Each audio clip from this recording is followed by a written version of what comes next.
Okay, we'll call our meeting to order and begin with the superintendent's report. Well, thank you, Skip. It's great to see you all here tonight. I'd like to welcome everyone watching our live stream this evening. I'm a little nervous. I got a tough crowd right here in front of me tonight. Just want to say a few words real quick. Today, we come together to honor and remember the brave men and women who have served in our nation's armed forces. Veterans Day is a time to reflect on their sacrifices, their courage, and the unwavering commitment they've shown in defending the freedoms we hold dear. Our veterans have fought in countless battles, both abroad and on the home front, protecting the values that make our country strong. Their service transcends the military. It's woven into the fabric of our communities, our schools, and our lives. Many of our veterans have returned home to contribute in countless ways to our society through teaching, mentoring, leading, and inspiring others through their example of resilience and selflessness. As a school community, we are fortunate to have veterans among us, whether as parents, grandparents, teachers, or neighbors. Their experiences enrich the lives of our students, providing a living testament to the importance of service, sacrifice, and citizenship. On this Veterans Day, let us remember that the freedoms we enjoy are not free. They are the result of the dedication and bravery of those who have served. It is our responsibility to ensure that their contributions are never forgotten and that their legacy is passed on to future generations. We also recognize the importance of supporting our veterans, not only today, but every day. As an educational community, we are committed to fostering respect, gratitude, and understanding for the sacrifices made by these individuals and their families. Thank you, veterans, from Vicksburg Community Schools.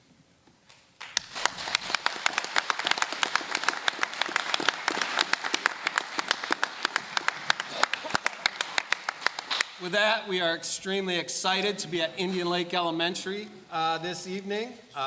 So happy that so many people are out here today. So with that being said, I'm going to turn it over to Dr. Sarah Baselia, principal of Indian Lake Elementary. Hi everybody, welcome. If you could turn your attention over to our choir, I'm actually going to hand it right over to them.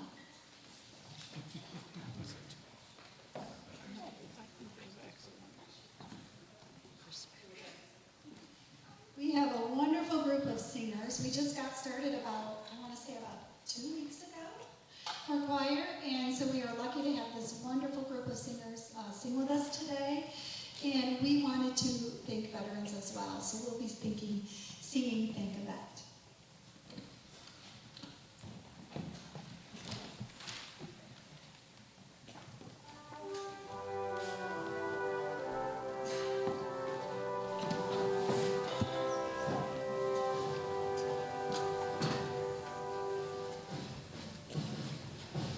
If you love your country, think of it.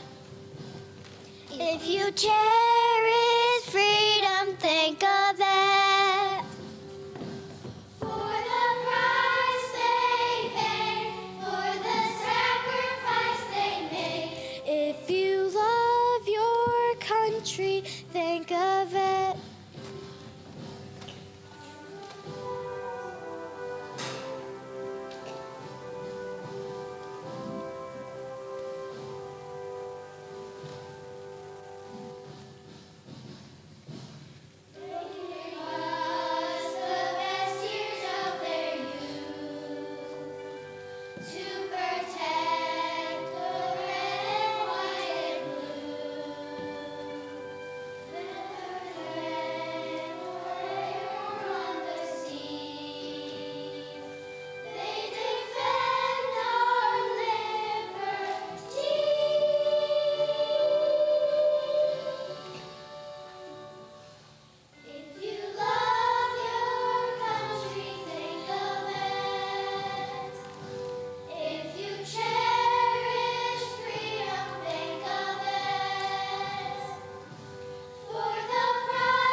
Cherish freedom. If you love America,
council, if you could probably just come right back up here to the risers.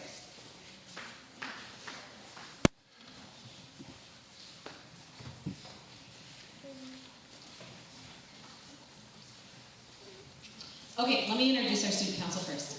Every year, they're going to tell you a little bit about what they do, but just for reference, we've got our president, vice president, secretary, and treasurer, and then class reps from 3rd, 4th, and 5th grade, and they're going to share a little bit about, oh, I don't want to give anything away. I'm going to let them say their pieces. Logan, are you starting?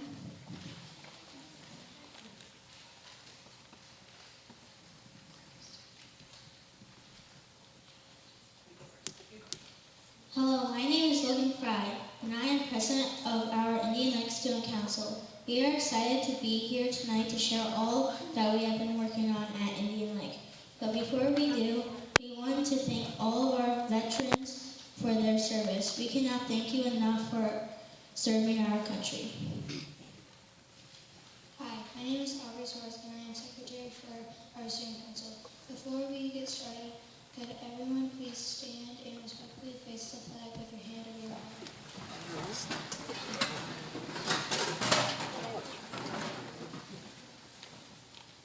I pledge allegiance to the flag of the United States of America and to the republic for which it stands, one nation, under God, indivisible, with liberty and justice for all. Please remain standing for our Indian Lake pledge. Hello, my name is Kane Patterson, and I'm a class representative from 5th grade. We will now recite the Indian Lake Pledge. If you don't know it, no need to stress. The words will be on the screen. We at Indian Lake are a caring community of members, where each individual gives an honest effort, respects all others, and takes responsibility for itself. Hi, my name is Shalai Woodville, and I am a...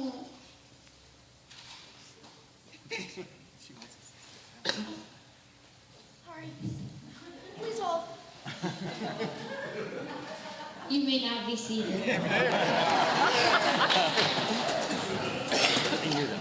Hi, my name is Shalai Woodville, and I'm a class representative from 5th grade. At Indian Lake, we practice pause expectations every morning, and we remind ourselves and our students what that looks like in our school, in our community, with the following statement. Please hold.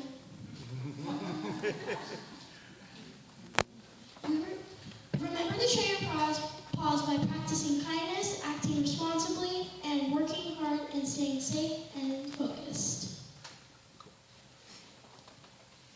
Hi, my name is Jack Campbell, and I am our vice president. Every student who is part of the student council was required to submit an application companion with posters and present a speech to the student body. After campaigning was over, our peers had a chance to vote for who they wanted to represent their class. This was a great learning opportunity, as it required thought and effort into what is required to become a leader and make a difference in our school. Hello, my name is Lena Bowmeister, and I am our treasurer. In the past, we would sell popcorn once a month as a fundraiser for student council. However, we've decided to change it up. Instead of popcorn once a month, we decided to sell candy grams. So each month, students who purchase a candy gram receive a surprise themed treat. Sometimes they are food items or tangible items. So far, students have received popcorn, mini pumpkins, and blow pops. It has turned out to be rather profitable due about half of our student body purchasing. We also receive sponsorships to support students who may not otherwise have been able to purchase. If you would like to sponsor a student yourself, the QR code is on the screen. Hi, my name is Isabella Lessons, and I am class representative for 4th grade. Over the years, recycling was pushed to the wayside. However, this year we have brought it back. Each teacher has received a new recycling bin, and we are working on getting a new mixed material recycling bin on our compost. Once a month, student council members will retrieve the baskets and will place the recycling materials into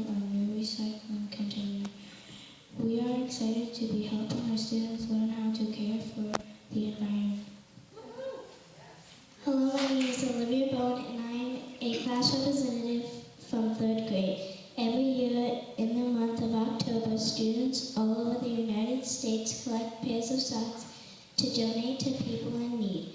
Socks are one of the most needed items during the cold winter months. In many areas this year, we were able to collect more than 2,300 pairs of socks, which we proudly donated to the Kalamazoo Gospel Mission, South County, and Chatmas. We appreciate this opportunity to serve in our school. We can't wait to continue finding new ways to support our students and our surrounding community. Thank you for your time and hope you have a great rest of your day.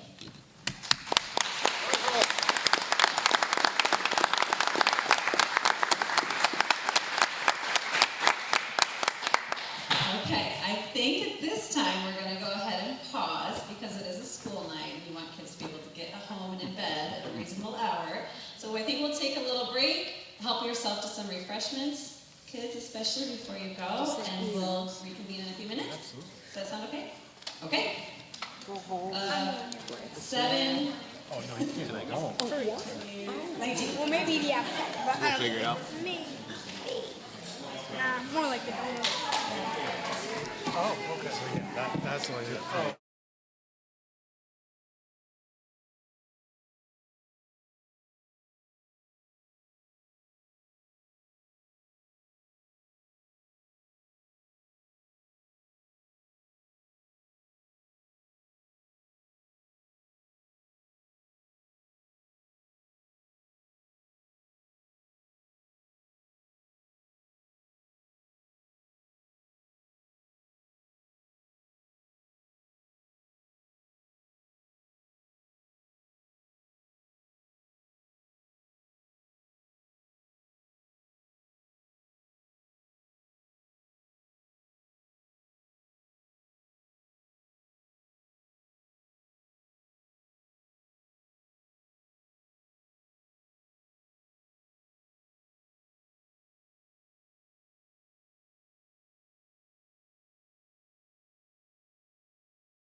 Okay, we'll call it back to order and go on to the superintendent's report. Thanks again, Skip. November is the time to give thanks and reflect on what we are thankful for. Just wanted to say how thankful we all are for our amazing, committed VCS employees, our dedicated students, our supportive parents, and our greater Vicksburg community for always supporting our schools. Thank you to all. I hope everyone has a wonderful Thanksgiving season surrounded by friends and family. Also, just like to take a moment to thank Indian Lake for the snacks and the treats and the wonderful presentation this evening. We always love coming out here. Thank you so much for the hospitality.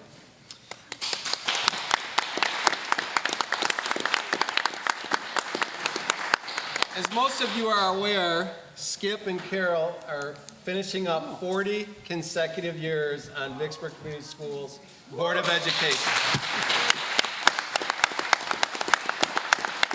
And I wanted to announce this tonight because we are going to be holding a community reception on Wednesday, December 11th from 4 to 7 at Indian Run Golf Club to honor and thank Skip and Carol. So hopefully all of you can attend. I'm definitely looking forward to honoring Skip and Carol and thanking them for their service. And at this time, I'd like to congratulate Rick Burmeister and Lisa Hostetler on their election outcome victory. Yes, so welcome.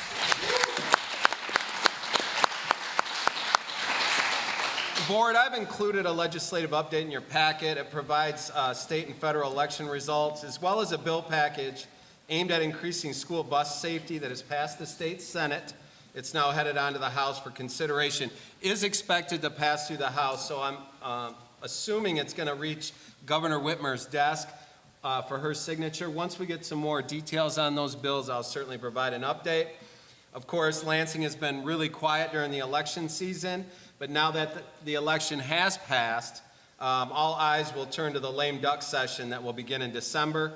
Certainly, I'll have plenty of updates as it appears lame duck could be busy. I'd like to draw your attention to the important dates document in your packet. Many activities are coming up, and I encourage all to attend to support our students. Coming up here right before Thanksgiving break, the play that's called The Play That Goes Wrong will be at the PAC the 22nd and 23rd of November at 7 o'clock and the 24th at 2 o'clock, right before we go on Thanksgiving break. Hopefully you can stop by and see our talented students on stage. We've also included in your packet December important dates because December is so busy. We have lots and lots of holiday band concerts and programs, both at the elementaries, middle schools, and high school. And last but not least in your packet, as you know, any out-of-state trip that is proposed by a school group must be approved by the board tonight. In your packet, there has been a request made from the JV and varsity lacrosse teams.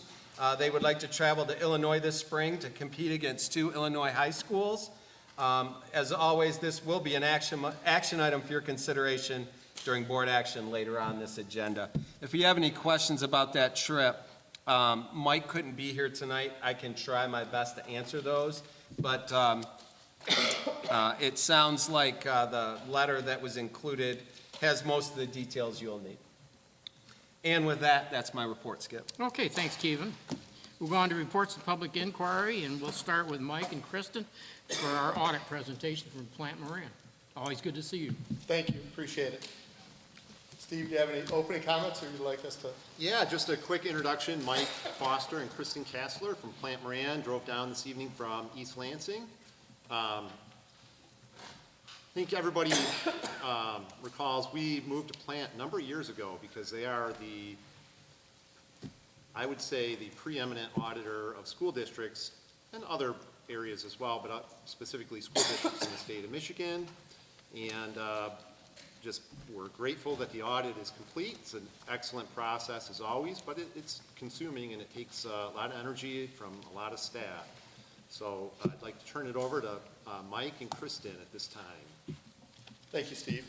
So, as Steve mentioned, we've now wrapped up the audit. It was due to the state of Michigan and to the federal government on November 1st, and final documents were submitted within the deadline. In your board packet are the documents that are the results of the audit. There are 3 documents. There are the financial statements, the financial report. The financial statements are the responsibility of management of the district, and you've hired Plant Moran to put our audit opinion on those financial statements. The second document is because of the amount of federal funding that the district receives, you're required to have a federal awards compliance audit done. And then there is a third document that is the report to the Board of Education, more commonly known as the management letter, that talks about the audit process, and in there we also include some current events information about what's going on at the state and federal level that would impact the district, and hopefully you'll find that information helpful. But rather than go through all those documents in detail, as we've done in the past, we put together a graphic presentation that kind of hits the highlights of the audit. If you've got questions, either about the documents or about what we're presenting, please don't hesitate to ask those questions, and hopefully between us and Steve, we can get those questions answered. So any questions before I get started? So if we turn to the first page of the graphic presentation, I'm going to talk about kind of the qualitative results of the audit, and then Kristen's going to walk us through the quantitative, the numbers. So again, the first document is the basic financial statements. We are issuing an unmodified opinion on those financial statements. That is the highest level of assurance that we as auditors can place on a set of financial statements. You also have some outstanding bonds and are spending those dollars. As part of our audit, we also make sure that those dollars are being spent in accordance with the state law and the bond documents. And so we've done that work and have noted that there was no non-compliance noted as it relates to those expenditures. The second document is the single audit or the federal awards audit. Again, we're issuing an unmodified opinion as it relates to compliance on the federal awards. Vicksburg has at least 2 years of no findings, so you continue to qualify as a low-risk auditee. This year, we did test the child nutrition cluster. In addition to us issuing an unmodified opinion, there were also no findings or question costs noted as a result of our audit. And then the third document, under required communications, your significant accounting policies are in note 2 in the financial report. You do have some significant estimates in your financial statements. As we've talked about in the past, the district is a participant in the statewide pension plan that covers all school districts and community colleges. So you get allocated a share of those liabilities, and that gets recorded in your financial statements. Those are estimates, and so that's required to be disclosed. And then if we were to have encountered any difficulties in completing the audit, we'd be required to talk about those with you. We're happy to report that we did not encounter any difficulties in performing the audit. I know I covered a lot. Any questions on that before we turn to the numbers? Okay, so if you start on slide number 3, the graphs we're about to cover is going to look at general fund's final numbers as of June 30th, 2024. So you can see total assets were approximately $14.8 million, which is about a $2.4 million increase from the prior year. And this increase is primarily related to your cash and investments. You can see in the pie chart that assets are primarily made up of your cash and investments at 51%, and your receivables are at 46%, which is mostly related to your July and August state aid. Total liabilities are about $5.6 million at June 30th, 2024. This is an increase of approximately $787,000 from last year, and your liabilities are primarily made up of accrued liabilities at 70%, which can be mostly attributable to your July and August accrued payroll for teachers. Looking at the next page, this graph tracks your pupil count over the past 5 years, which is your primary driver of state aid. So in 2024, you were down about 47 students from the prior year, and your foundation allowance increased by $458 per pupil, from the prior year to $9,608. And it is important to note that there will not be an increase in this foundation allowance in fiscal year 2025. Looking at the next slide, this slide presents total revenue for the year ended June 30th, 2024, and includes 2023 for your comparison.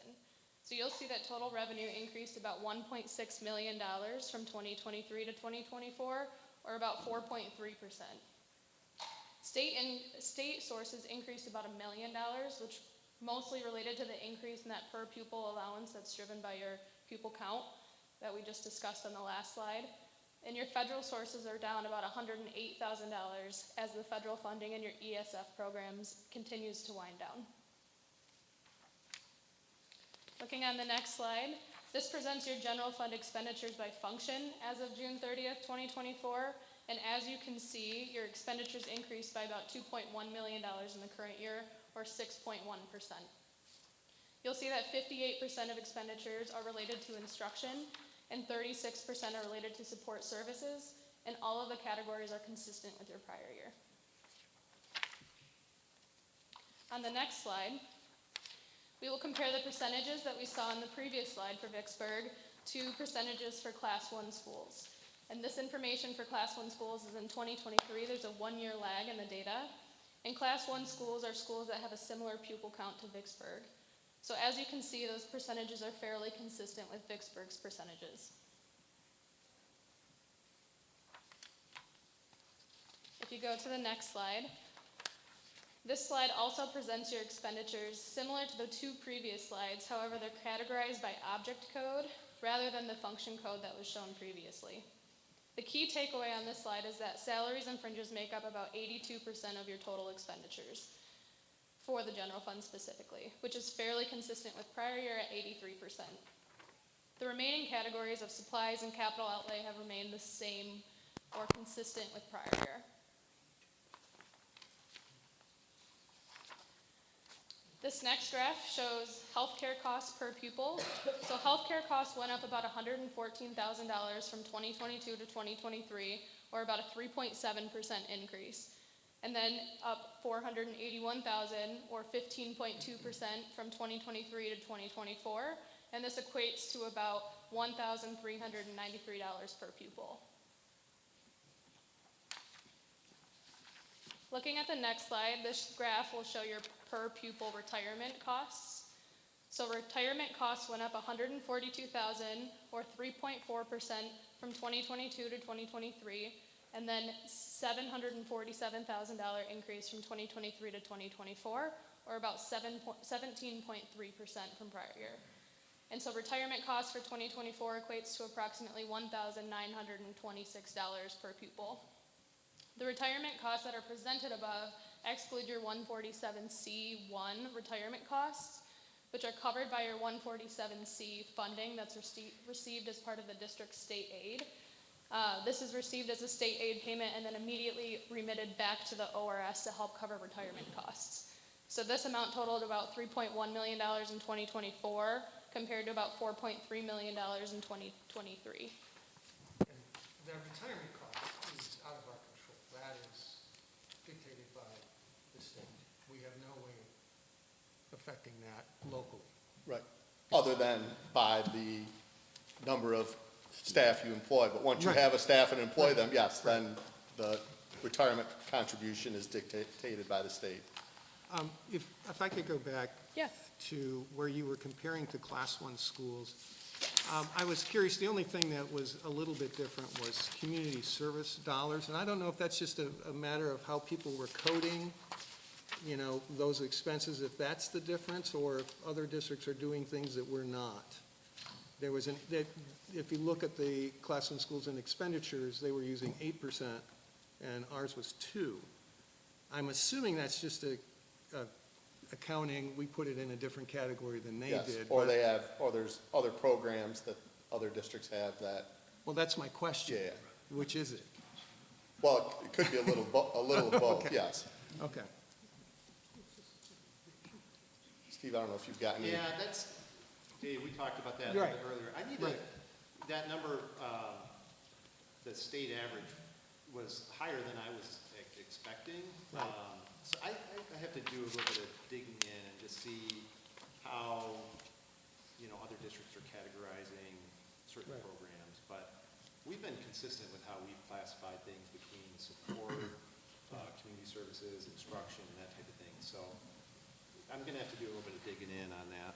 There are school systems around the state too that run recreation programs during the summer and stuff in conjunction with cities, and so Right. that's some, Yeah, I mean, where you've got pools, and sometimes those are Exactly. run jointly with Warren municipalities Consolidated, and that type of thing. and- Schoolcraft, Okay. Bloomfield Hills, Birmingham. Yeah, Okay. so I will get some more data on that, Dave, and Well, get back to you. I just wanted to make sure that we're not doing something we should be in terms of community service. I think we do a good job in what the community values. If there was something glaring that we're not doing, Right, yeah. No, I'll get back to you with some more information on that. Okay, sorry. so going to slide 11. So when we combine the results of the revenue slides and the expenditure slides that we just discussed, the district ended the year with an increase in fund balance of approximately $1.3 million. So your total general fund balance was $9.2 million at June 30th, 2024. And this is similar to the trend that we're seeing at many other schools as well. And the percentage? Percentage increase, similar? We're going to get into that on the next slide too. That'll have the expenditures too. So let me know if this slide doesn't answer your question. So lastly, this graph will take a look at fund balance as a percentage of total expenditures and then compare it to the state average. So in terms of the state average, we're reporting the numbers as of June 30th, 2023, as school districts are just now reporting their 2024 numbers. So you can see that Vicksburg has been trending upward, similar to the state average. So for 2023, Vicksburg was at 22.52%, and the state average was at 22.2%. So as we discussed on the previous slide, fund balance increased for 2024, which resulted a 24.84% fund balance to expenditure percentage. And we expect that the state average will be a similar trend this year. I think school districts are starting to get to the end of their ESSER dollars and are still getting the benefit of those, but that is winding down at the end of the 24 fiscal year and really comes to an end at the beginning of the 25 fiscal year. So we are seeing a similar trend in the other districts we're working with, that their fund balance has gone up as a percentage of expenditures this year. We're seeing a lot of districts are now budgeting for deficits in 25 because the ESSER dollars are running out, expenditures continue to go up, there's no increase in the foundation allowance, and so if I were to guess, that trend of increasing fund balance as a percentage of expenditures is likely not going to continue at the rate it's been over the last several years.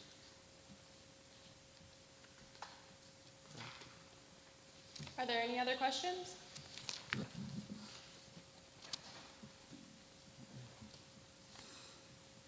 If I can just make a couple quick comments. Again, I want to thank Mike and Kristen. As I mentioned, takes a lot of time and energy in the office, and couldn't do it without the help of a lot of people. And I hate to do this because I'll miss somebody, but have to mention Rebecca Durant, who puts in a tremendous amount of work on this and whose skill is phenomenal. But there's a lot of people, like on the food service side, which was a big part of the federal audit this year. Sarah does a great job with that. Her staff, Gail Van Daff and Shelley Reynolds, with a lot of the federal grant reporting and compliance, so appreciate that. It's a full team effort, so we appreciate everybody's work on that, and certainly appreciate Plant Moran and the work that they bring, and yeah, appreciate it. And kudos to you, Steve, for doing an exceptional job thank you. over a number of years with regard to this. Try to support, try to surround myself with the right people, and I think, for the most part, I have, so, yeah, thank you. Thank you. Well, we appreciate the opportunity to serve the district, and If you're going through the documents and you have a question, Steve knows how to get a hold of us, and we'd be happy to answer questions down the road. And we'll talk some more about the community service breakdown and how that differs and what we're seeing in other districts, and get back to you with some information on that. Thank you. Thank you. Thank you.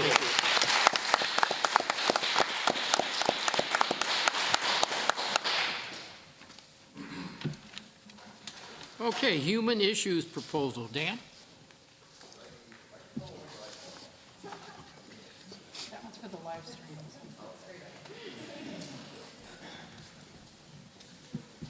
All right, good evening, everybody. Hold on, Dan. Yes, sir. Is the, This, yes.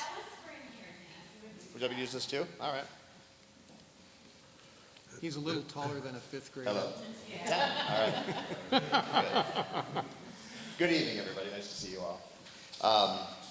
We've got, at the high school, we've got some changes coming, mostly as a result of the new tech center that's going to open in the fall. And one of the big changes for the high school is we're losing a lot of elective offerings as we lose some of the staff to the tech center in some of those classes. So we need some help. We need to bring in some more electives so we can have some flexibility with scheduling next year. And to that end, I'd like to propose a class, I guess the reintroduction of a class that used to be in place. It's a class called Human Issues. It existed several years ago as a social studies class. When Keevan was our principal, our assistant principal, we had this class. I taught the class for a couple of years as a social studies class, and now as chair of the English department, I would like to reintroduce the class as an English elective. I think that this will more closely reflect the reality of the class. It's a research-based class. It aligns very nicely with a lot of our English standards in terms of things like research and speaking and listening, some of the things that don't necessarily get the priority they might deserve in our, I'll say, regular English classes, because they're not the skills that show up on the SAT. And we have to prioritize those skills in those classes. So we're looking to have, proposing a one-semester class that would be, it's intended to be an elective option for students who are not ready or interested in AP research program, but students who could still benefit from additional support with research and with critical thinking skills. The class will align with our school improvement goals and with existing board policy, of course. Some of the big goals for this is the students who leave the class will be better prepared to understand social issues in, we'll say, the real world, right, of their adult lives. Students will learn to evaluate sources of information for credibility and bias. They'll learn to form their own thoughts about and take positions on current issues. And the ultimate goal would be that the students would be able to create a positive influence on their communities after they graduate from high school. We're looking for them to learn skills that will help them replace any tendencies to take positions based on dubious resources and sort of not thought out positions, and ultimately help the students to become better citizens. So into the nuts and bolts, just a little bit of the class. We're looking to have a one-semester course offered each semester, so it will allow a little bit more flexibility there. I think that this class, as it operated before, it was a seniors-only class, and that worked fairly well, and so I'd like it to be older students. So we're going to ask for the prerequisite of successful completion of English 1 and English 2 or equivalents. So we'll generally have older students who are ideally a little bit more mature. The structure of the class will be a new current topic every, we'll say, 1 to 2 weeks, something like that. I'm also asking for some time to do some final planning on the class. But we'll introduce a new topic. There'll be guided research. We'll work closely with Amy Sue Manley, our new librarian, and we'll do database research from vetted sources in the databases. The students then will form their own thoughts and positions about each topic, and then each unit will then culminate with a Socratic seminar. And that's what we've done in the past, and the students have always done an incredibly great job with it, And I think with the right guidance, with the right setup at the beginning, you know, in terms of research and expectations, we can get the students to have some very high-level discussions based on their research and based on their personal positions. And then we'll have personal position papers too, where they'll also be able to go into their own positions a little more deeply at the end of each unit. One positive in terms of financial question is I'm not asking for any textbook at all. I don't think a textbook really works well with this class because we want to keep it sort of nimble and be able to adjust and have different topics in different years. And we don't want to be tied to a textbook which might pretty quickly become obsolete, become outdated. The students, most of the research will be electronic, and the students have their Chromebooks that we'll use for those, of course. And again, to reiterate, leaning on Amy Sue Manley in the library. She's very excited about this potential program too. Last few things here. We're looking to focus on the English standards again, that our data suggests our students can use extra emphasis with because they're not prioritized other places. We've got lots of AP options for students for electives, but there are still lots of students who can't or don't choose AP because of other classes and off-campus opportunities they're taking. And so we want to have some other chances for these kids to do higher level thinking, even outside of an AP realm. Yeah, I think that's about all I've got. What questions do you have? Is CCSS core content standards? Yes. Did I come close? Yes, that's it. Okay. Would you be able to launch this fall? That's the plan, is for this fall, yeah. And I think in the proposal I've asked for one workday this school year and then an additional day in the summer, and I'm confident that I can have it ready to go for the fall. If a student took this class and then decided like, oh, I want to do more, I want to go in the AP, would they still be able to get credit for both, or would that? They could. Well, we're asking this to be an elective credit. Okay. But also potentially in certain circumstances, it might work as a retrieval credit. Somebody who's failed in English 3, and to keep them on track for graduation, they could take English 4 and this. Okay. This would, for most students, this would come too late in their high school career to then go to the AP. Okay. So how would some of the topics be chosen? Is that something that would be conveyed to the students prior to the class? I think the intention would be that as counselors are scheduling, we'd give them a few examples of the types of topics that we would use. Some of them are the old chestnuts of current events that we always talk about. And I don't really want to speak too much yet because I haven't sat down, I haven't sat with my coach and really come up with exactly what these topics are going to be. But things like maybe school vouchers might be something that we can have reasonable positions on both sides. Students can do research. Students can have a mature discussion about these things, maybe influence each other based on different research they've done in our Socratic seminar. And then at the end of that, take their position, write their paper about their personal position.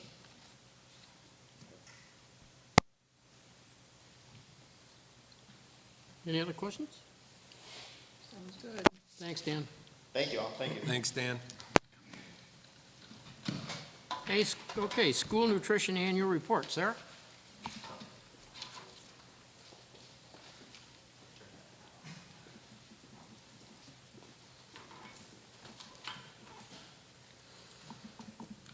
I'm Sarah Dyer, and I'm the director of the school nutrition department. I've brought a lot of my staff with me, which I'll be introducing at the end. So I just want to go over a few things. They're going to run the slides for me, so I'll try to communicate from here. But try to make it short and sweet. Our mission is to share the vision of healthy children so that every student is able to reach their full potential with the ability to make healthy choices at an economical cost. So here's some of our elementary students going through the line, specifically there at Toby. We offer a variety of fresh fruits and vegetables every day at all 5 of our schools, elementary through high school. We've been focusing on the fresh over canned and dried. Specifically, I would say over the last 2 years, it's become almost all we serve. So the students really enjoy it. I know here at Indian Lake, we serve salads to students every day, and they just love them. So the idea of serving the fresh fruits and vegetables has really taken off. In 23-24, last year it was the first year of what Michigan is calling the Michigan Healthy Meals, which was all meals free for every student. So breakfast is free for every student, and so is lunch. So with that change, we went from serving 24% of our students breakfast the previous year to serving 49% of our students breakfast last year. And then lunch participation went from 55% to 78% of students. So huge percentage increase, and that means we're having less student referrals is our hope, because when students have full bellies, then they're not typically acting up in school. So. A new item that we introduced last year was Smart Mouth Pizza at the high school, and we're serving just over 4,000 pizzas in September of 2024 alone. Jeez. To our high school students. So we're expecting to serve 36,000 Smart Mouth pizzas by the end of the school year. So we have one staff member who that is her total job, is making pizzas for her 7-hour shift all day long at school. Some of their favorite menu items at the high school are a pasta bar. We serve about 5,400 pasta bar meals every year. At the middle school, they are focusing more on some homemade type meals. The kids are enjoying, teriyaki chicken with rice, chicken Alfredo, and their ultimate favorite, we are not making from scratch, but Bosco sticks at the middle school are their favorite, and we serve 11,000 Bosco sticks annually. Some of the menu items at the elementary school, they love their grilled cheese sandwiches and their walking tacos. And more recently at Toby, the kids have started enjoying breakfast sandwiches. So we've done all sorts of things from crescent rolls to biscuit sandwiches, and they're eating them up every day, about 50 of them. So it's been a good change.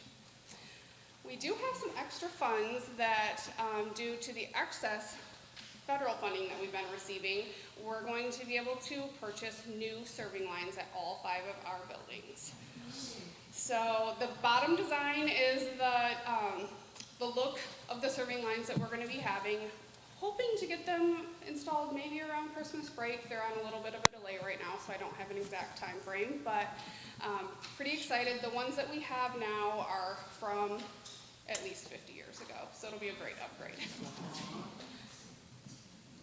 And then here's the pictures of our team, but I have several of them with me, so if you girls would stand up.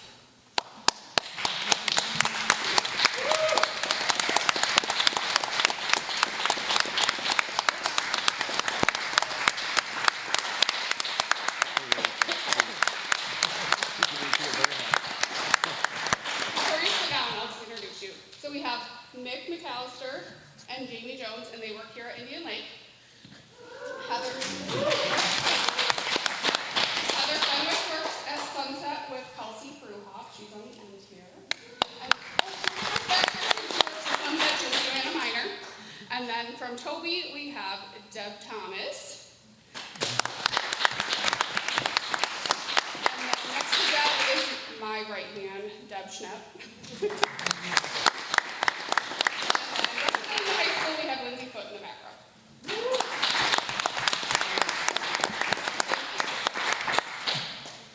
So, any questions for you guys? I didn't go over the written report that was in your packet, but I'm happy to answer any questions out of there as well. With going for everyone eligible for breakfast and lunch, has that reduced some record-keeping administration that you had to do before? No, it didn't impact them? I wish, no. It's a loaded question. I wish too. Well, first of all, my daughter's at the high school. She loves pizza, and then she still talks about Bosco sticks, so awesome. My question is, though, if a student, say, brings a sandwich from home, but they want to get a milk in the line, are they still able to get a free milk for that day? No. So the caveat to all free meals is it has to be a complete meal. Okay. So for lunch, they have to have 3 of the 5 meal components. So they could get a milk, and they could get a fruit and a vegetable. And that's considered a meal. They don't have to get the quote-unquote main entree in order to qualify. Okay. And we're not requiring that they eat them. So a lot of times we have students who might want a milk, and they'll come and get craisins and a prepackaged carrots and a milk.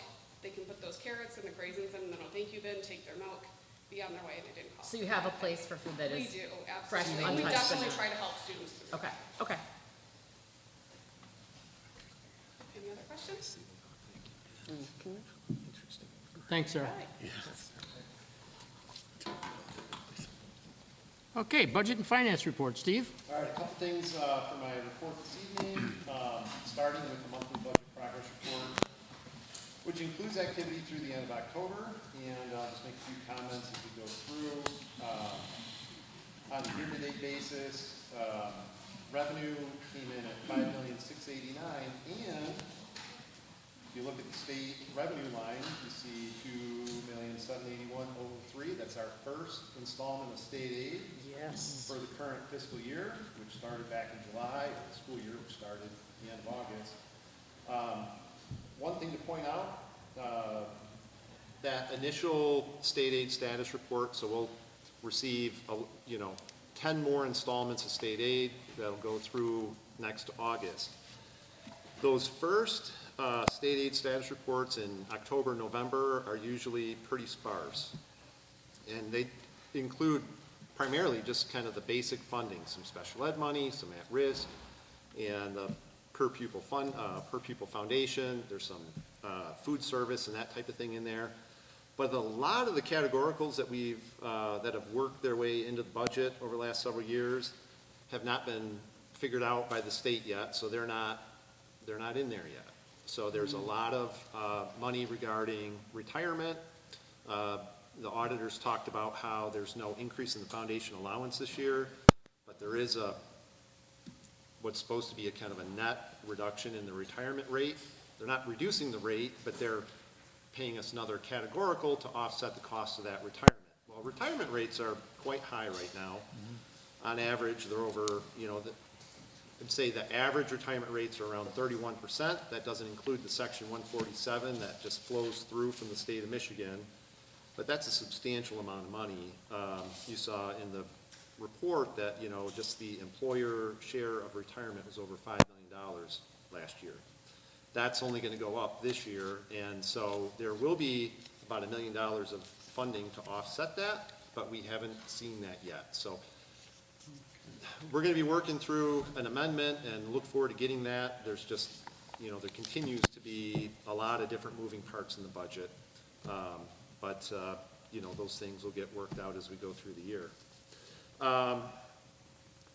So looking at the expenditure side, total instructional expenditures year-to-date, $3,994,000. Support services came in at $4,659,654. And you can see the breakdown there for athletics and community services. And so on a year-to-date basis, total expenditures, $8,915,019. And so year-to-date, we've recorded expenditures exceeding revenues by almost $3.25 million.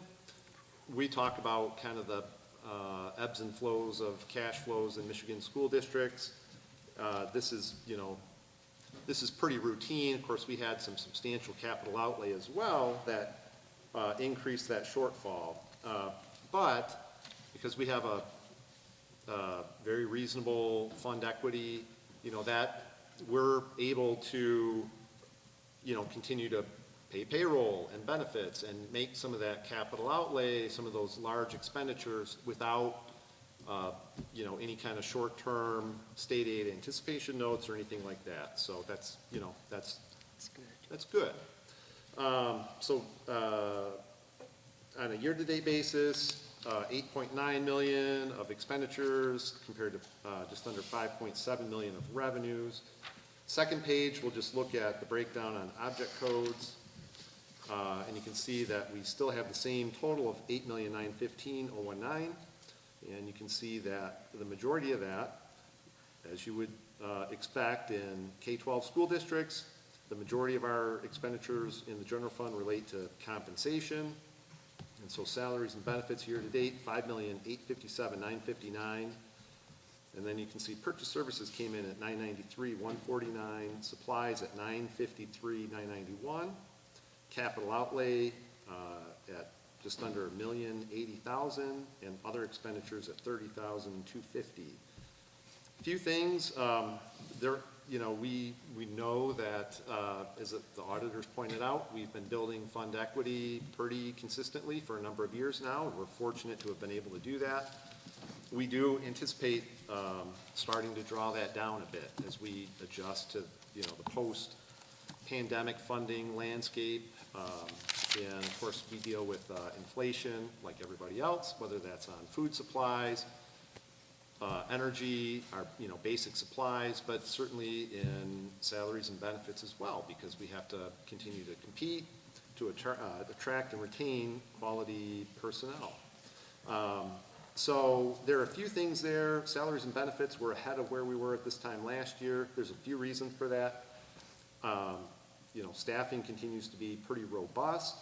On the benefits side, there were a few changes we made through collective bargaining in the prior year, where the district began absorbing 100% of the hard cap amount available for health insurance. So when you look at the when you see benefits that have gone up from $2,281,000 to $2,541,000, there's some increases in healthcare costs, but there are also some increases to the retirement rate that became effective last year, but they didn't become effective until October 1st because the retirement system follows the state's fiscal year, which is October 1st to September 30th.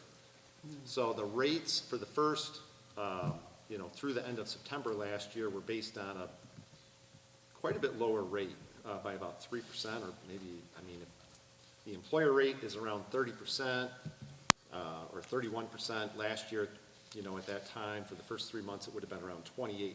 So there's, pretty significant increase in retirement costs. And so that is a lot of what those are related to. On the supply side, we're up substantially there as well. A lot of that, out of about a $350,000 to $360,000 increase in supplies, about $280,000 of that related to instructional materials, textbooks, curriculum supplies, and that type of thing. And so that's just, that was anticipated. We knew that going into the year. And fortunately, there is a fair amount of grant money from the state of Michigan to offset some of those expenses. That's also that's not a linear, anyway, it's gonna ebbs and flows depending on where we are in the cycle. Yeah, typically we kind of, that sort of if you take things out like capital outlay, that can kind of throw the timing off. But if you just look at our normal expenditures, we would typically hit kind of a low point in our cash around December, January, and then it would start to, reverse out and come back up. So when you look at the difference in the first 3 months, you wouldn't multiply that, like extrapolate that out through the end of the year. It's, we should do substantially better than that as more. Am I answering your question, Dan? Yeah, I just kind of wondering, I'm kind of thinking about, where we're heading point, our budget, and I'm trying to think in past years, it seems like it did oscillate depending on cycles. Yeah, that is very typical. But generally, don't we see a little bit more in the beginning of the year because people are trying to get on pace with the new curriculums, and then it kind of dies off as we proceed through the year? Yeah, a lot of that purchasing happens over the summertime, and so, there was substantial new curriculum investments. So it's basically a timing thing this year versus last year? Well, I would say I don't have those numbers off the top of my head, but I'm trying to think, is it the ELA at elementary? That was a substantial, it's, some of that is more not recurring in the sense that payroll is, but some of those curricula, it just depends on each year's replacement cycle. And so we're higher this year, I think, than we were for all of last year, just because we knew we were replacing curriculum, replacing textbooks, and that kind of thing.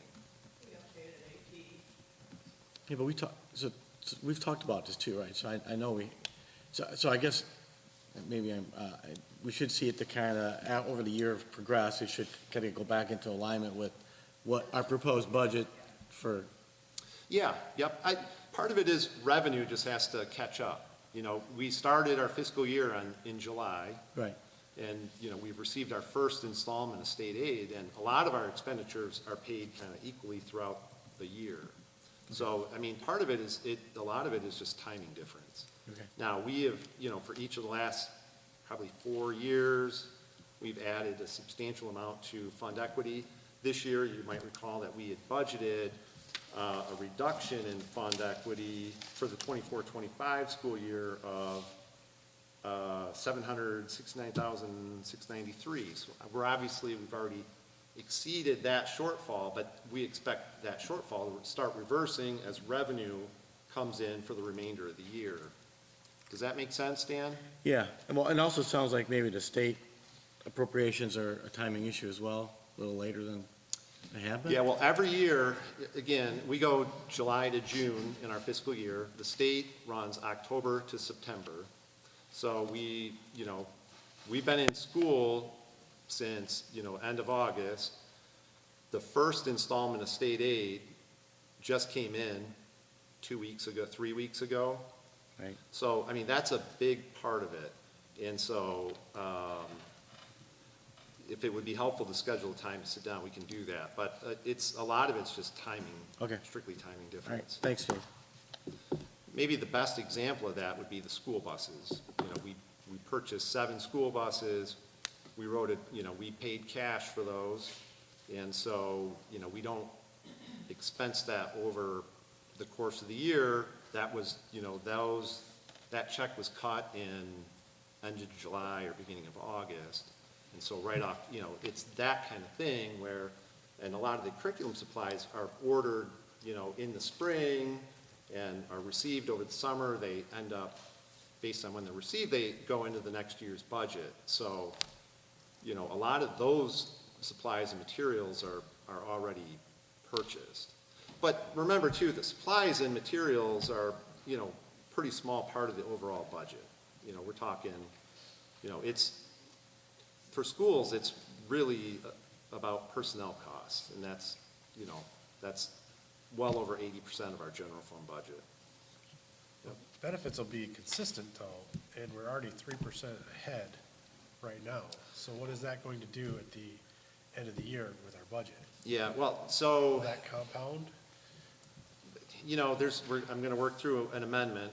Part of it is, last year, if I think back to collective bargaining, a lot of the collective bargaining didn't get resolved until we were partly into the school year. And depending on the group, there were a couple points where, like, health insurance, the employer share of health insurance costs kind of stepped up partway through the year. So, and that was a kind of a substantial increase to our health costs.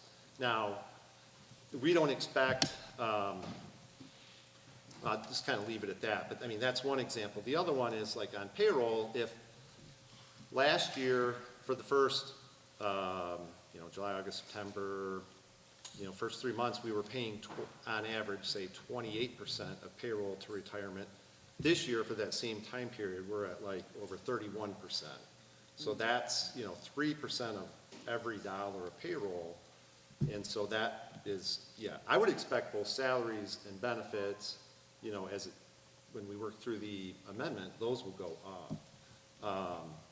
But there are other things here too, like, the categorical to offset, roughly call it $1 million of MIPSR's costs this year. That we haven't even begun to collect the first dollar of that. And so that may be reflected in November's state aid payment at the end of this month, or more likely in December. So, we are definitely running ahead there, but I would anticipate that, once there's, we have an opportunity to run through the amendment, things, that will give us a clearer sense of where things are going to go for the rest of the year. All right? It's confusing. We used to be on the same fiscal year as the state. State made a decision about 20-some years ago that they were going to change the fiscal year. When they changed the fiscal year, it allowed them to use our money for 4 months longer before they had to pay us. I mean, that kind of oversimplifies the statement. So what we end up doing is we have to start the school year and everything else, and we don't start getting any of our money till October. Luckily, we've got fund equity, so it's our bridge that does that. But that was just one of the times when the state needed some extra cash, and that's how they did it, to the school's detriment. Am I accurate on that? Yeah. But we have had fund balance low enough that we've had to borrow Yes. multiple times. And we borrowed when it was cost-effective for us to borrow, when the interest rates were so ridiculously low, too. Yeah, and our fund equity at that time, we didn't have the amount of cushion that we have today. Yeah, So exactly. there's, there's definitely a lag between when we, and let's face it, that's not unlike a lot of businesses where you have, you've got receivables that are outstanding for a certain period of time before you collect them. And so, yeah, there's a mismatch in the timing, and it's common for districts to have to, do or complete short-term borrowings, and we've done that for a number of years, and thankfully, right now, we're in a position where we don't have to do that. Now, whether we have to return to that at some point in the future, that'll depend on a lot of factors, but, right now. We're a long ways off from that, though. What's that? We're a long ways off from that. Yeah, I mean, things can change pretty quickly, though. It'll depend on what happens with the economy, what happens with state revenue collections, what happens with enrollment, general inflation, that type of thing. So, I mean, I don't think that's imminent by any means, but I think it's something that we have to be deliberate and intentional as we plan and move forward to, preserve the stability of the district. Sure. I mean, things can turn around quickly, so you can't be complacent about, if you get a certain level of fund equity, you certainly, does not behoove you to be complacent about that. Not to sound like the old guy around here, but back in about 82 or 83, the state got into a jam. We were probably in March or April, and they did a retroactive cut to the state aid to the beginning of the school year. If you can imagine that. No, let's not. Yeah. Yeah, that's happened since then. That has not in the happened since mid-2000s then. as well. Had we not had any fund equity, I don't know how we'd have finished the school year. I mean, if you can imagine what happened with that retroactive towards the end of the school year, we didn't get any money because we were paying back what they'd overpaid us allegedly. So it can happen, and it can happen that Yep. quick. Okay. Yep. All right. Other questions on that report? Are we good to move on? All right. Next item in the report is just the monthly update on investments. And you can see that we have various investments broken down between the 2022 and the 2024 building and site funds. And you can see that in the 2022 building and site fund, we still have 2 treasury securities. Those will have matured, and those will be off the books by the end of the calendar year. The other investments in the building and site funds, also the debt retirement and the general funds, those are public funds, pooled investment offerings that consist of investments that are legal within the state of Michigan for school districts, municipalities, and that type of thing. We continue, you start to see, if you follow this each month, you can see that interest rates have started to fall back a little bit. Of course, the Fed has completed 2 interest rate cuts now with a 0.5 point back in September and a 1/4 point just last Wednesday or Thursday. And so there's a little bit, that's good news, depending on, it's good to see interest rates come down. Which side of the fence you're on? Yep, but in our case, that will have an impact on our investment income. The first, I don't know how many years of my career here, probably 15, there was, negligible to almost, there were years when it was, there was no advantage to even trying to invest your money because allowable investments at that time were paying like maybe 10 basis points or 0.1%. And so, it's great from my perspective, that we're continuing to generate investment income. And of course, you can see down in the lower left, there's a summary, and the dollars add up. Listed by each fund there, you can see, and this would not include interest on bank deposits, but just investment income. For those things that are included on this sheet, you can see that for the month of October, between the four funds, it totaled almost $64,000. Year to date for those four funds, we're at $330,000 of investment income. So that's welcome, and we're going to try to continue to maximize that as well as we can. Mm-hmm. Great. That's great. Any questions on that?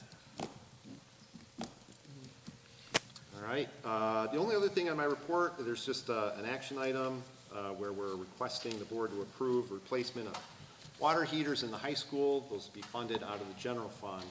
That fell below the bid, the formal bid threshold, but Dewey did get competitive quotes, and total cost on that, it's between $28,000 and $29,000, and we look forward to completing that work with the board's approval.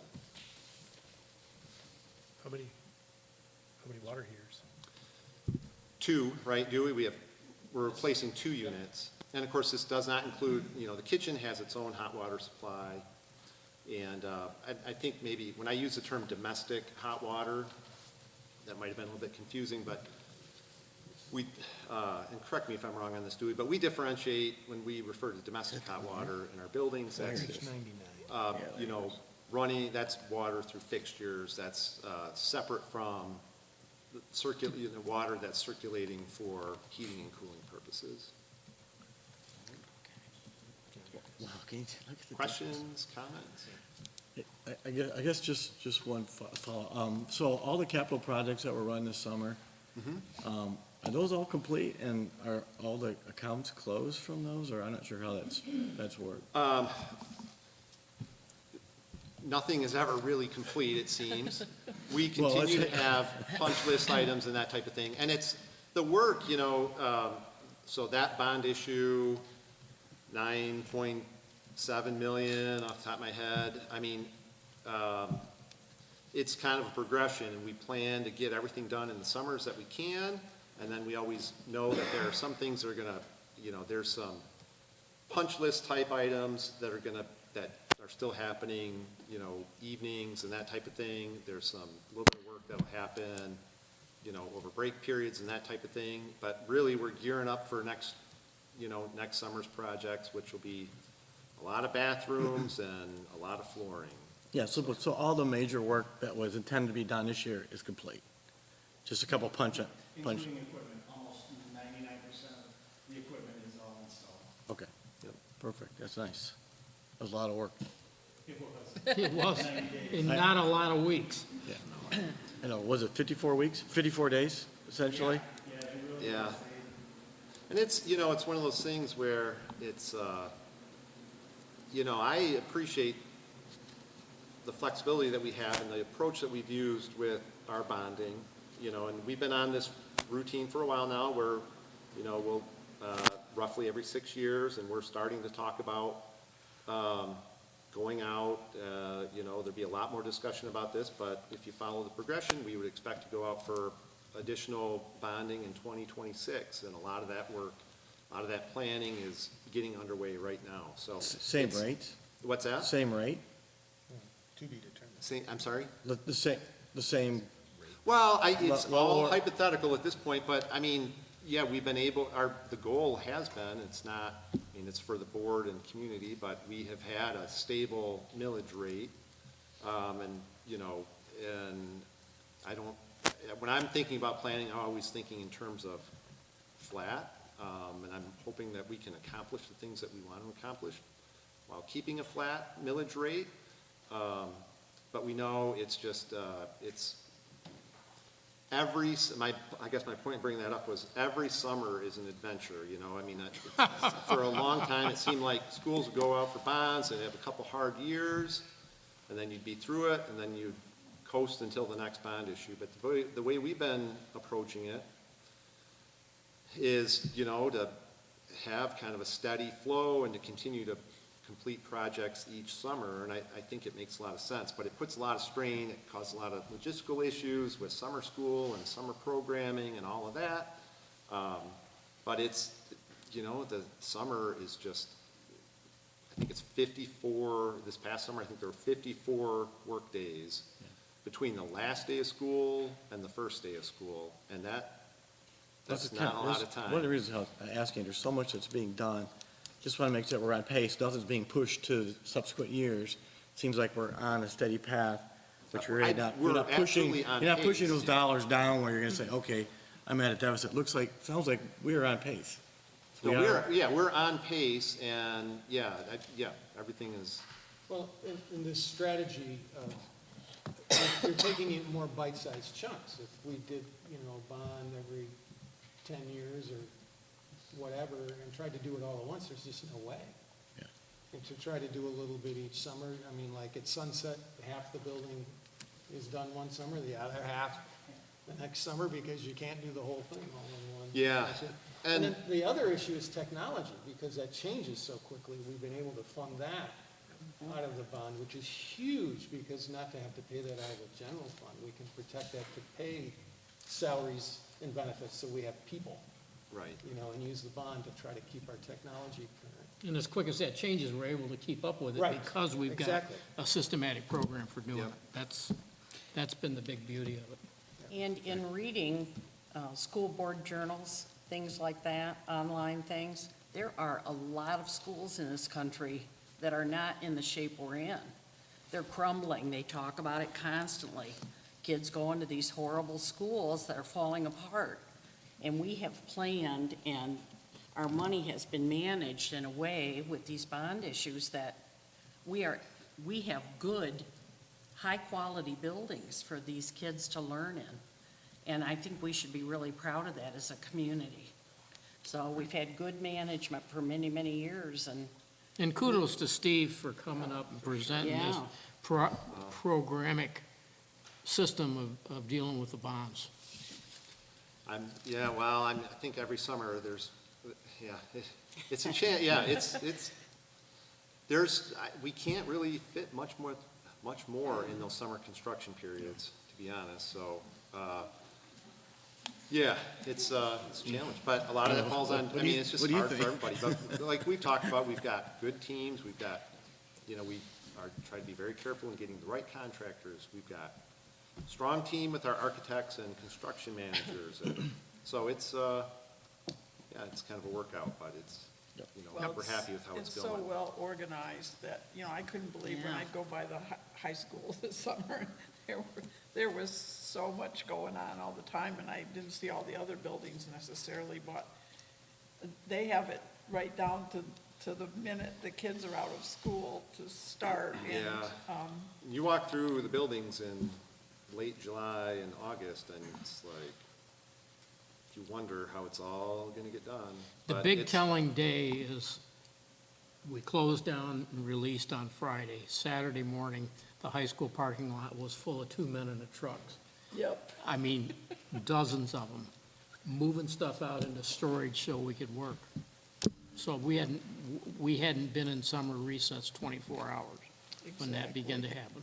Yeah, that takes, it takes everybody, our staff need to pack up and do all that, so it's a full team effort. Yep. All right. Any other questions? Nothing else? Okay, Sarah, our Indian Lake Elementary Annual Report. We may have to move up, guys.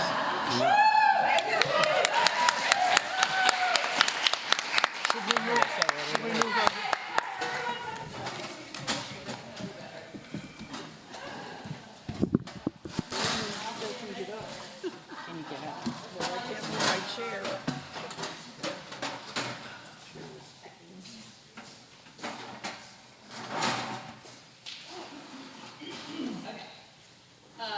Thankfully, our student council went through some really great content earlier in the night, so that was super fun.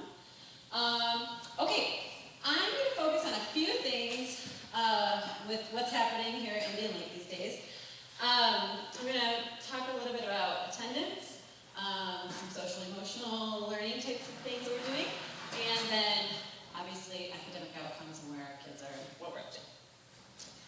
Attendance. We have been working so hard to get our attendance back up to where it was pre-pandemic. We are looking really good right now. So I usually go in March. So I was looking at my data and was like, oh yeah, this looks really good because I think we're still fresh in the year. Our messaging has been good. Kids are excited to be here. So attendance rate looks good. Racking up a lot of tardies and a lot of early release instances where kids are dipping out a little early. Obviously, some of that is to be expected with appointments and such, but we want to kind of press into that. And yeah. Some things that we've done, the district has done a really great job of just messaging for all. I know it's not just a problem in Indian Lake, this student attendance thing, or even just in Vicksburg. So I appreciate some messaging coming from the district. This year, for our open house, we wanted to run kind of mini little sessions with families as they came in. And that way we have really good attendance for our open house. So kind of get started on the right foot with the most important information from day one. And so one of those things that we focused on was attendance. And I think that we're seeing the fruits of our labors kind of paying off. After Thanksgiving break, we're going to jump into our attendance challenge. We've done this a few times now with pretty rave reviews, really good outcomes.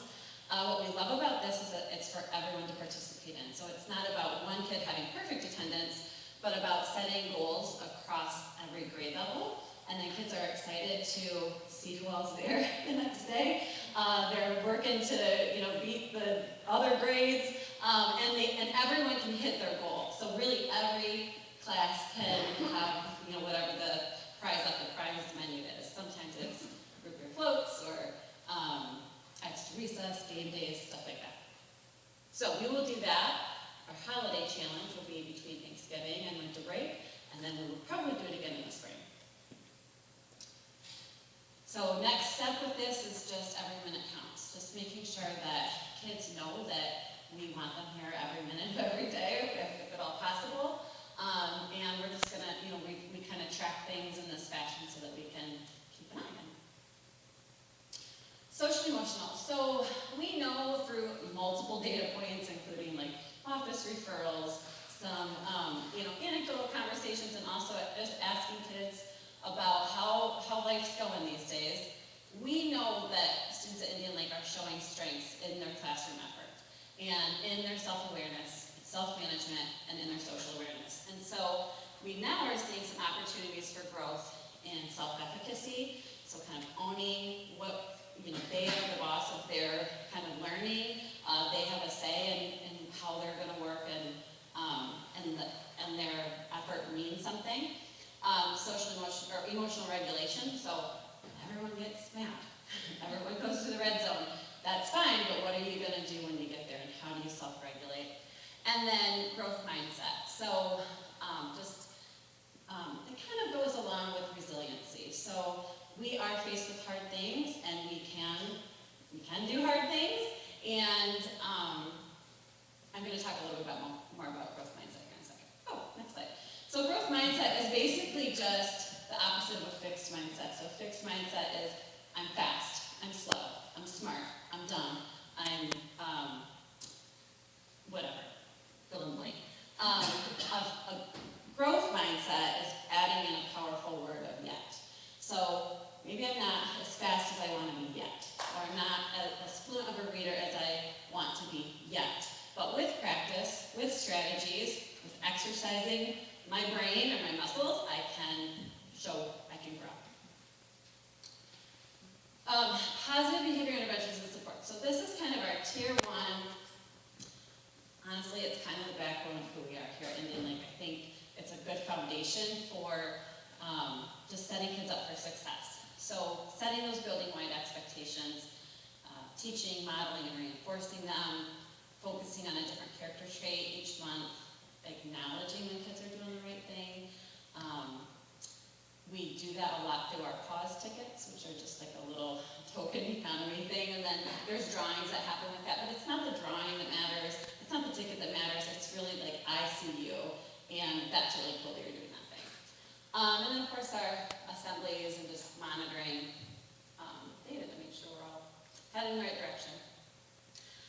I wanted to give PTSO a shout out. They have long since left, and that's fine. But I kind of put them in this category too because they have really made an effort to provide opportunities for everyone. And I think that they have done such a great job of creating and supporting the culture that you know, everyone can contribute, everyone belongs, we want everyone to participate. So this was our walkathon. You know, we held it during the school day. We know that evenings are super busy for families. So just providing opportunities during the school day as well as, you know, outside of the school day too. So big shout out to our PTSA. And of course, under that social emotional kind of category, we think about relationships and service and just providing opportunities. Our fifth grade buddies, our fifth grade class does a lot of incredible things with buddies, safeties.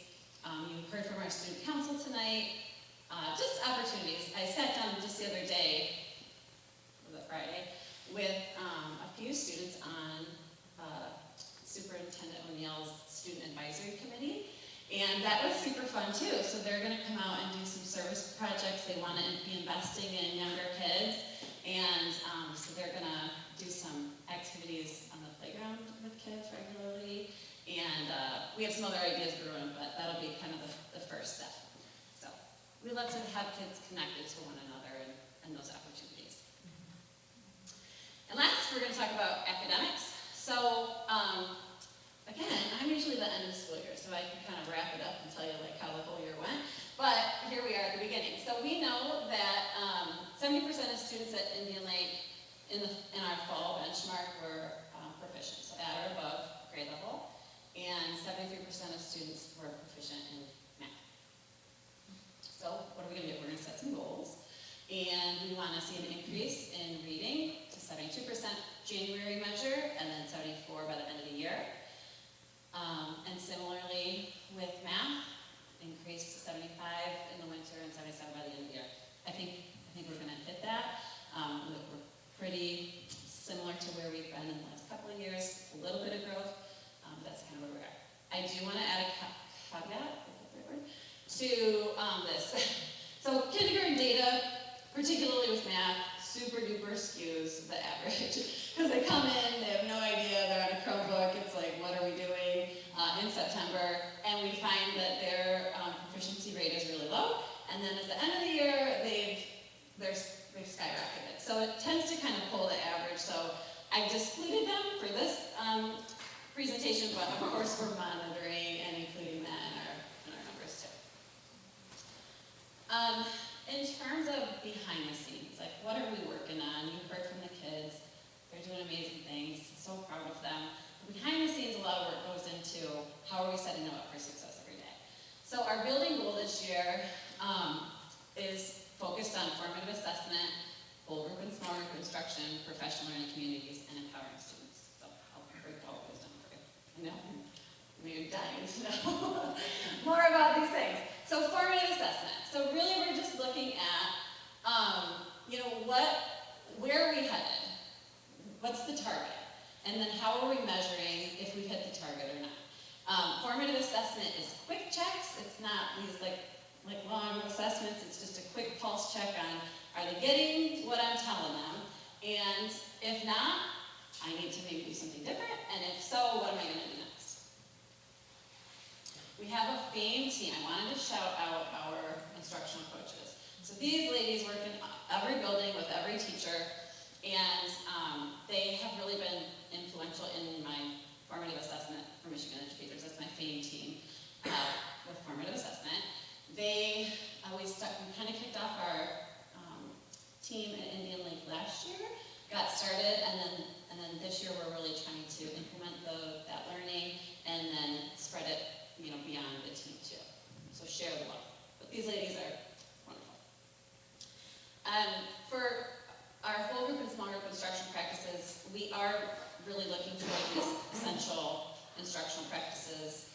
This is a picture of the early literacy K3, but we're looking at 452, of course, to just maximize, like, what's the biggest bang for our buck? What are the practices that show good evidence that we can focus on? opportunities. Everybody participates in a PLC. So what that looks like at Indian Lake is Tuesday mornings, it's kind of just this dedicated time where grade level teachers are meeting, they're looking at student data to say, ask these questions. You know, how do we, what do we want students to learn? How will we know if they've learned it? What are we going to do if they already know? And what are we going to do if they don't know it yet? So that collaborative process is really powerful in improving student outcomes. And finally, with our building goal, we know that when we pay attention and we track what we're doing, when we look at our steps on our watch, when we see how many minutes we've slept, it matters something to us. And it's the same with kids. So if they can track their fluency or whatever goals they have, we want them to be owning that, and we want them to be seeing their growth.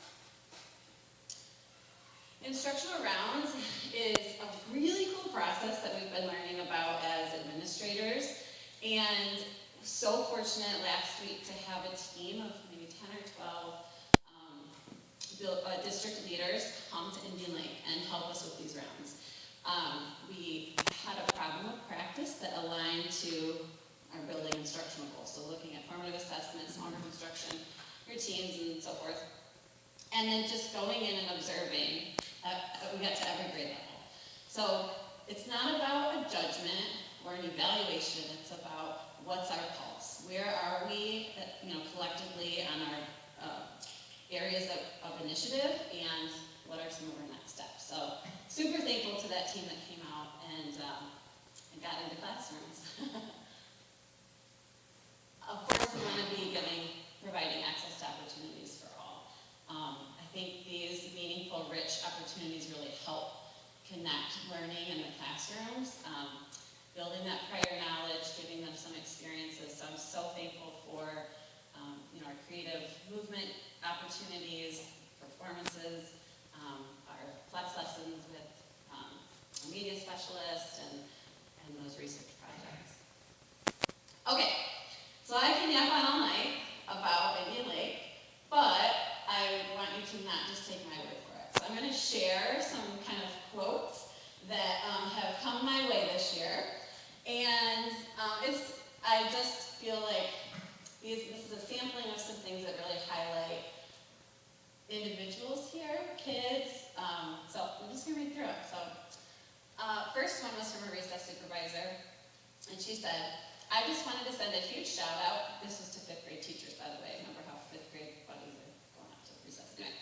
I want to send a huge shout out to the new recess buddies, Jude and Kane. 5th grade buddies were especially amazing on Monday during blacktop only recess. I am so impressed with how proactive they both are. They came outside that first day and jumped right in, helping immediately without really asking what they should do, and just started being supervisors. I can rely on them, and you couldn't have picked 2 better kids to help on recess. That's like a proud parent moment, right? Like, doesn't that make your heart swell? In the fall, I was talking to someone who was a substitute teacher. She's now a VCS employee, yay. And I wrote this down when she said it. I just thought I need to tuck that away. So she was talking about being in other districts and other places and subbing. And she said, you walk into Indian Lake and you just get hit with this wall of wow. And I just was like, oh, that's wonderful. The other day we had a tech maintenance guy out here. And it was a Monday morning, rainy, whatever. And he said, when I saw the call for Anita Indian Lake come in this morning, I hurried to pick it up. I wish I could start every Monday morning at Indian Lake. I know, I was like, I get you! So that's pretty cool. I'm going to try to read the next one, but Mrs. Richards is on call for me because I haven't read it out loud without crying yet. So we'll see how we do. This is from a kindergarten parent. I am sure you are already aware what an amazing woman she is, the teacher. But I wanted to let you know the differences she has made in my daughter's world. She talked a little bit about last year and some hardships that she had had in her preschool. Now she looks forward to school. She's counting by 5s and 10s over and over. Her little books have changed from me reading to her reading to me. And it's only October. She's singing new songs in the car, showing us math problems on her dry erase board. Our kitchen, dining room, and family room are all one big space. Because of this, it's very easy to watch TV during dinner. But instead, she's been telling us all about her day with such joy that the kids have started not turning the TV on to listen. To my absolute amazement, they have started telling us about their days too. They are 16, and it's been a while since I've gotten any real details. That's probably what makes me cry, all these teenagers in my house. This teacher has not only changed my kindergartner's life, but all of ours. She is kind and always there and completely inspiring. She takes such an interest in my child, and I'm sure she does it with all of the kids. She does. If my daughter falls, she wants me to text her teacher. If she scores a goal at soccer, she wants me to text her teacher. I am so grateful for her. What a difference she has made in my family's life. She is amazing. I wish I had better words. I'm not sure how to convey what I'm trying to say. I'm not sure if there are words that would adequately cover it. I will be forever grateful. Yeah.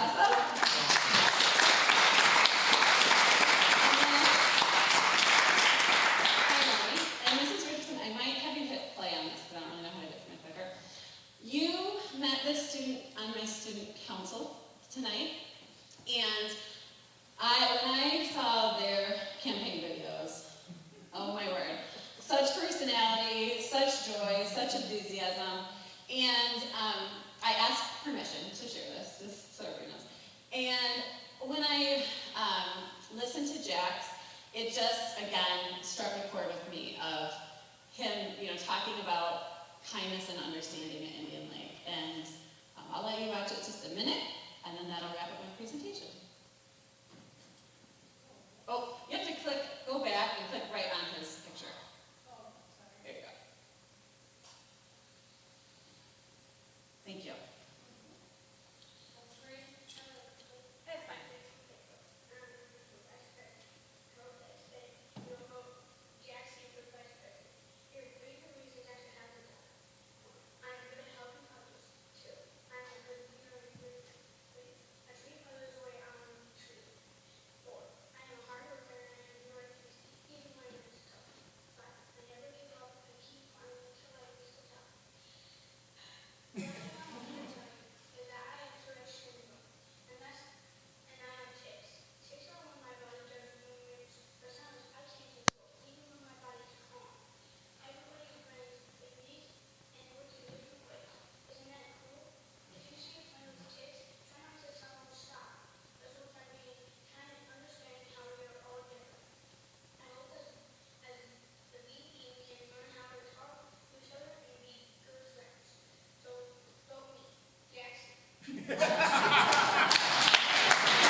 And that's my report.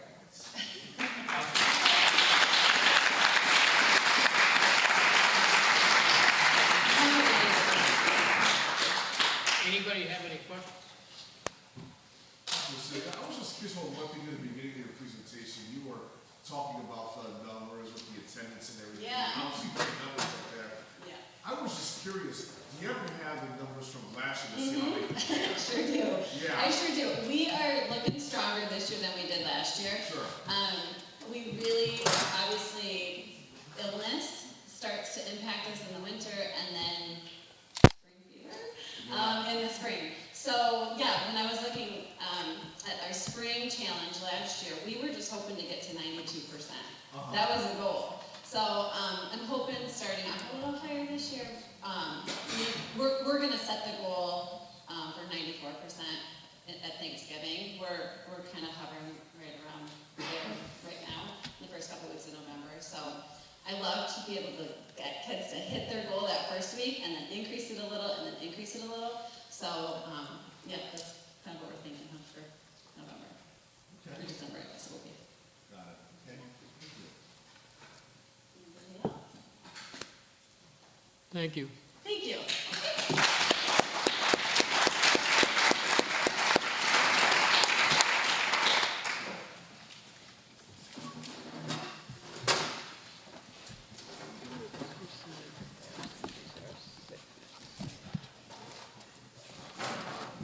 Do we have anyone that wishes to address the audience on a non-agenda item? Hearing none, we'll go on to board action required. First is the approval of the following board meeting minutes, October 14th, 2024. So move. Moved by Carol, Support. supported by Tina. Discussion? All in favor? Aye. Opposed? Motion carries. Approval of recommendations to replace water heaters at Vicksburg High School. So moved. Moved by Tina, Second. supported by Ron. Discussion? All in favor? Opposed? Motion carries. Approval of lacrosse trip to Chicago. So moved. Moved by Carol, Support. supported by Tina. Discussion? I'm assuming that they've got a lot of parental supervision. Yes. Yeah, okay. Parental, parents are basically driving, so they will be But I down there mean, with They're them. staying overnight. Correct. Yeah, Those two okay. schools. Oh, really? Yeah, that they're playing. You've stayed in a motel where a softball team's been before, too? Yeah, I have. Volleyball in my case, yes. Yeah. Okay. All in favor? Aye. Opposed? Motion carries. Approval of human issues proposal. So moved. Support. You made the motion Sure. first, and then supported by Tina? Okay. Any discussion? All in favor? Aye. Opposed? Motion carries. Approval of general fund invoices totaling $408,451.44. So moved. Moved by Carol. Support. Supported by Dave. Discussion. I was gratified to see that we're still a rural enough district to have chickens as a line item of an expense. Made me smile. Yep. Any other discussion or comments from the peanut gallery? Sorry. Stephanie? Yes. Dan? Yes. Dave? Yes. Ron? Yes. Tina? Yes. Carol? Yes. And yes, motion carries.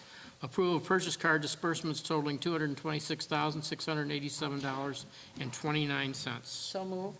Moved by Tina, Support. supported by Carol. Discussion? Stephanie? Yes. Dan? Yes. Dave? Yes. Ron? Yes. Tina? Yes. Carol? Yes. And yes, motion carries. Next is item of policies, and we'll take, let's see, 1, 2, 3, 4, 5, 6, 7 together with the board's permission. What's 7? So moved. I guess it's 6, not 7. Okay, good. isn't it? I was like, I'm missing Yeah. something. 6. I didn't go to Indian Lake for math. Okay, do we have a motion? Tina, support? Stephanie? Discussion? Stephanie? Yes. Dan? Yes. Dave? Yes. Ron? Yes. Tina? Yes. Carol? And yes, motion carries. And that will stand adjourned. Thank you for welcoming us to Indian Lake.